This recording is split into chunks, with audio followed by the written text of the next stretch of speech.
All right, we back in here. We back in. Give me a second to level these things out, and we'll go in.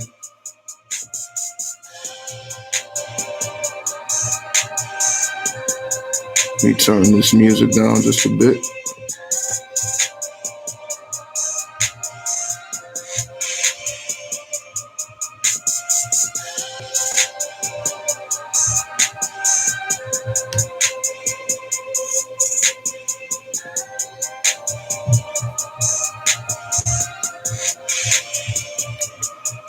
Okay, we're back in. So, I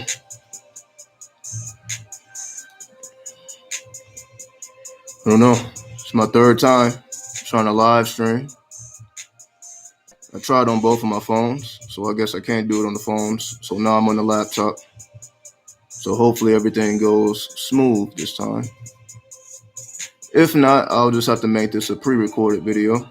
So either way, you're going to get what's necessary for me to give you. So either way is good. So y'all let me know. Are the levels okay? And if the levels are okay, we'll go right in. What's up, theory of everything? Excuse me. And what's up, Donald Jones? Salute to you always, bro. So y'all let me know if everything is leveled out. We'll go right in. So I guess I just needed to use a laptop. So, we'll make the adjustments as necessary. But the title of this video is called The Destruction of Normacy.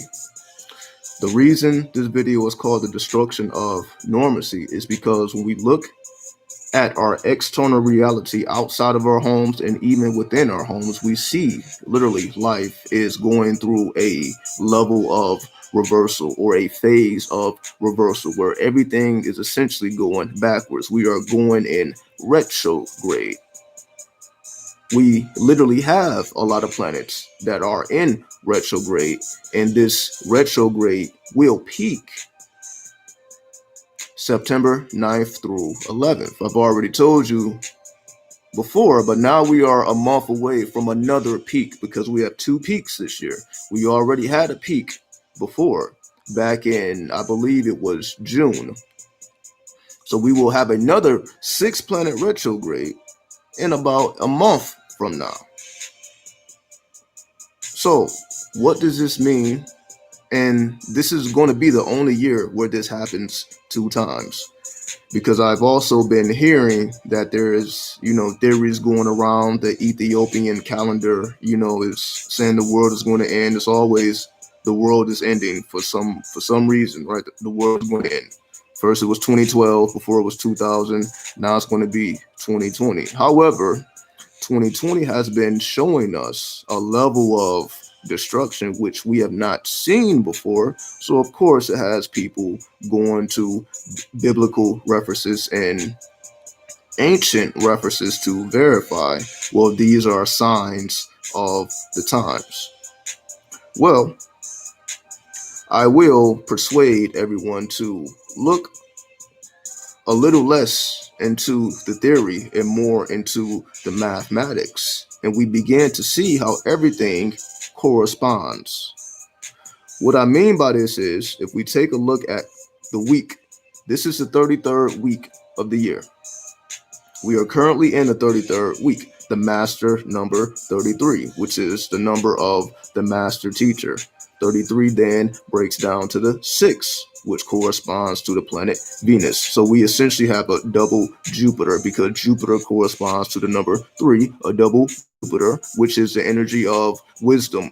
Jupiter is the planet of wisdom, the guru planet, the energy of ancestral inheritance, where we gain wisdom. From Jupiter, we gain ancestral wisdom. We have the double Jupiter then breaking down to the energy of Venus, which corresponds to the number 6. Then this takes us to a level of balance and equality. So we have the energy of the philosopher, because Jupiter is the philosopher or the guru.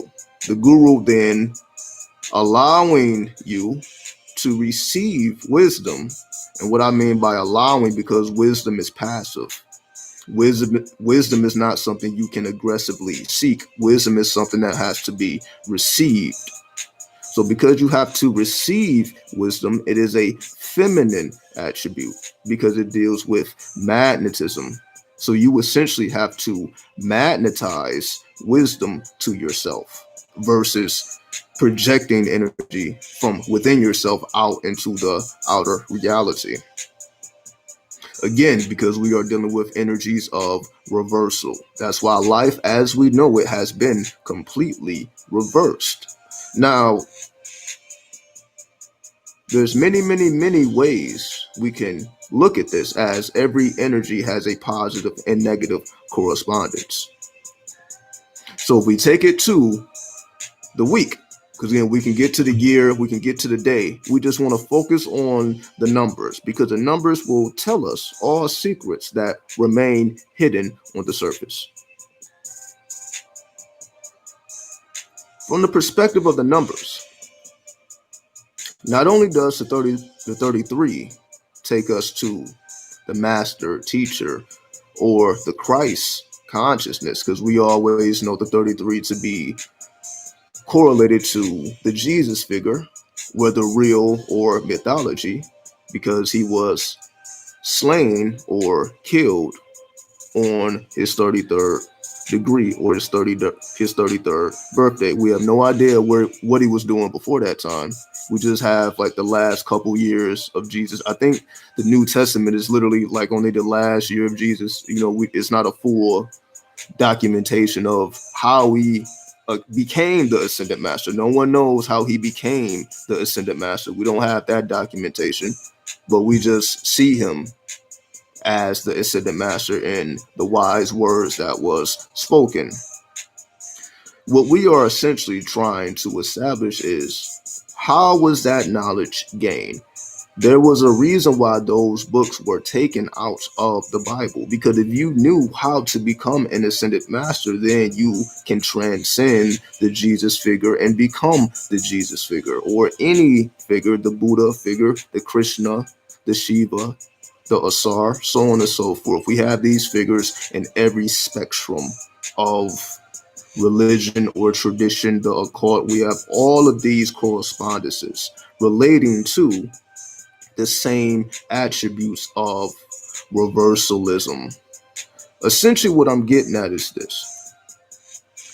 If the 33rd degree corresponds with the Christ consciousness, or we can correspond that to the energy of the sun, right? Because if we study the Kabbalistic teachings, the 6 will correspond with Teberif, right? Or the sun. So the 6 does correspond with the sun Kabbalistically. So we can see that from a Kabbalistic perspective. Then that helps us to make more sense of why the 33 is correlated to a Christ consciousness energy. Now, if we take it from the Kabbalistic numerology, the 6 then takes us to what is called Teberif also. Basically, I'm confusing myself. What I'm trying to say is, now we have to go to the 3. The 3 takes us to Bina.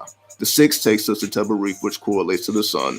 Then the 3, via the Kabbalistic teachings, the 3 will correlate to the 3rd Sephira of Bina, of understanding, which corresponds to the planet Saturn, right? So from the 3, we get Saturn, or a double Saturn energy, right? Which is why I have that double Saturn energy in the back of me to correspond with the 33, with the energy of Bina, right? So it's all Kabbalistic, right? So we have the energy of the fusion of the sun from the 6